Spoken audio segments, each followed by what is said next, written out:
اعوذ بالله من الشیطان الرجیم. پناه میبرم به خداوند از شیطانی رانده شده. بسم الله الرحمن الرحیم.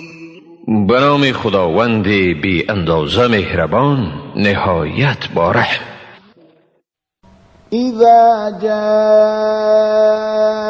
نصر الله والفتح ورأيت الناس يدخلون في دين الله أفواجا فسبح بحمد ربك واستغفره إنه كان توابا.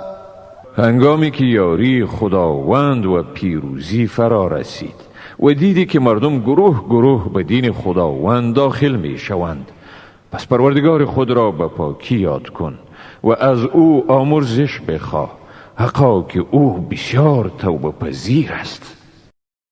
صدق الله العظیم. خداوند راستگوی بزرگ است.